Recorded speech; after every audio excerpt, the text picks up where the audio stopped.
Even if you've never watched any works about werewolves, you've likely heard of the concept that silver bullets can kill them. This rule owes much to the 1941 film The Wolf Man. In the movie, if you were bitten by a werewolf, you were destined to transform into a half-human, half-wolf creature at night, preying on humans. The sequels further linked this transformation to the full moon, leading many to associate the curse of werewolves with moonlit nights to this day. The film introduced a near-inescapable tragic ending.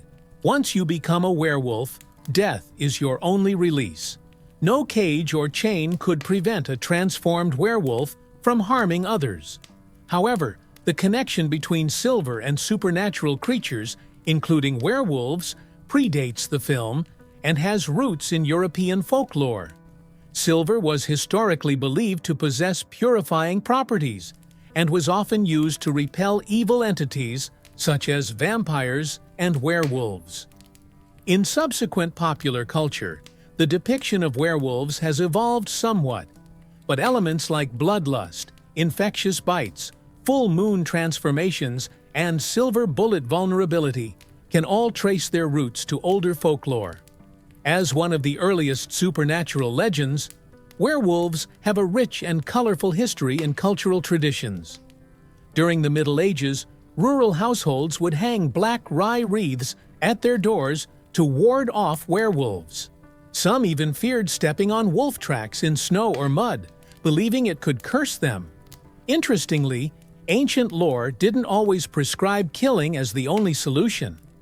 Some accounts claimed there were ways to cure a werewolf, including religious rituals, herbal remedies, or even acts of redemption. Over time, the image of the werewolf grew more complex and multifaceted. What is it about the idea of becoming a beast that captivates our imagination? And why has this concept taken root across so many cultures around the world? In fact, many ancient cultures have legends of shapeshifters, and werewolves are just one variation. Even the ancient Babylonian epic of Gilgamesh mentions a story in which the king of Uruk, Gilgamesh, accused the goddess Ishtar of turning a shepherd into a wolf. Ishtar was not the only deity capable of cursing mortals. In Ovid's Metamorphoses, the Greek king Lycaon attempts to test Zeus's omniscience by serving him his own son's flesh.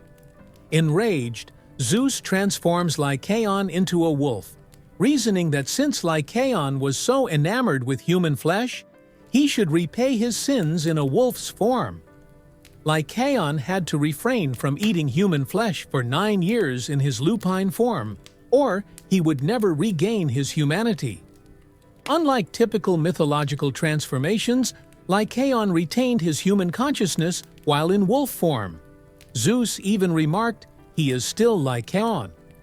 This parallels the modern werewolf trope of retaining a shred of humanity while transformed.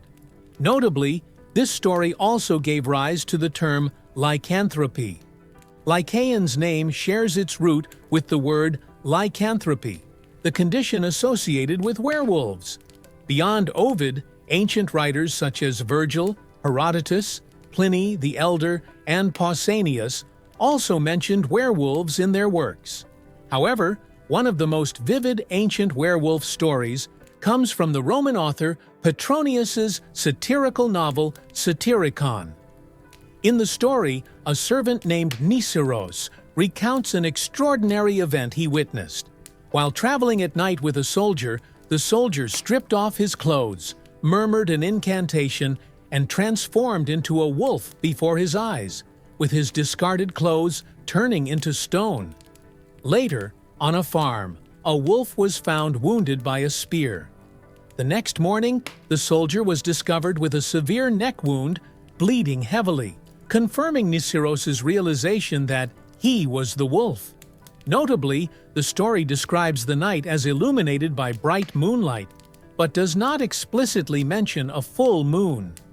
The association between the full moon and transformation became more firmly established in 16th century French literature. Likely influenced by Celtic traditions, that linked the moon with magic and transformation. Curiously, werewolf tales appeared to fade in certain parts of Europe before the late Middle Ages, retreating into local folklore and legends. However, they persisted in Northern Europe, particularly in Icelandic sagas. The 13th century Volsunga saga describes warriors donning wolf pelts in battle. These figures bear similarities to the berserkers of Norse mythology, who wore bear pelts, except they wore wolf pelts and were called ulfhedin, meaning wolf-cloaked. These warriors or outlaws often embodied wolf-like traits, leading ordinary people to associate wolves with ferocity, cruelty, and homelessness. Over time, wolf became a metaphor for savagery and exile. In Norse law, severe criminals were banished from villages and forced to survive in the wilderness, inadvertently fueling legends of man-wolves lurking in the forests. For travelers unfamiliar with these customs, such warnings became terrifying tales of two-legged wolves, instilling a deep sense of fear. Additionally, the notion of infection through bites has parallels in real-world phenomena. Wolves roamed medieval Europe and could carry rabies.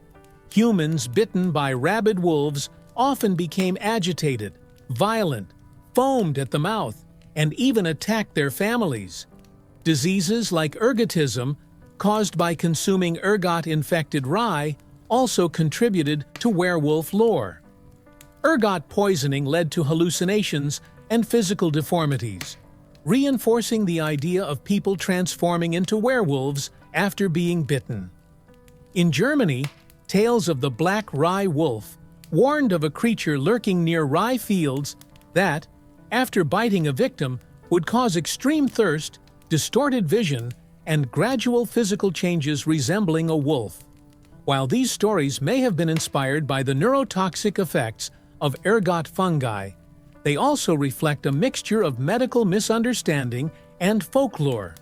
Werewolves have not always been portrayed as violent monsters. In the 12th century, French writer Marie de France depicted a sympathetic werewolf in her narrative poem Bisclaveret. The story tells of a noble baron who was betrayed by his wife because he transformed into a wolf each week. However, he earned the king's favor, and after regaining his human form, he reclaimed his dignity from his unfaithful wife. This tale illustrates that in medieval literature, werewolves could be indistinguishable from ordinary wolves, except that they retained their human reason and emotions. Such stories often evoked sympathy or pity from readers, a theme that aligns closely with the modern trope of the struggle between humanity and animalistic instincts. By the 16th century in France, however, werewolves had once again become feared as malevolent spirits. Similar to witch trials, accusations against werewolves often involved allegations of forsaking God, signing pacts with the devil, and other heretical acts. It was during this period that the werewolf's familiar traits emerged: a bloodthirsty nature, the ability to infect others through bites, and vulnerability to silver bullets. These characteristics became foundational for later works of literature and cinema, such as Harry Potter, Twilight, and Underworld, which expanded upon these traditional elements with fresh interpretations. From a psychological perspective, the werewolf legend can be seen as a reflection of the conflict between humanity's primal instincts and rational restraint. When a character suddenly transforms into a werewolf, it often symbolizes the dominance of their hidden animalistic nature, unleashing uncontrollable anger, desire, or other primal impulses. This duality may explain why werewolf lore endures. It mirrors humanity's curiosity and unease about its own animalistic tendencies. Such stories resonate particularly with adolescents, who often experience intense emotional and physical changes. After all, who hasn't felt moments of emotional explosions, as if overtaken by a wolf-like rage? This duality is why werewolf legends have inspired countless variations across time and cultures. Whether portrayed as nightmarish evil spirits or tragic figures with hearts and souls, these stories explore the boundary between humanity and wildness. Perhaps, throughout history, the telling of werewolf tales has always been a way of telling our own story, the deep yearning to break free from rational constraints while still clinging to the light of our humanity.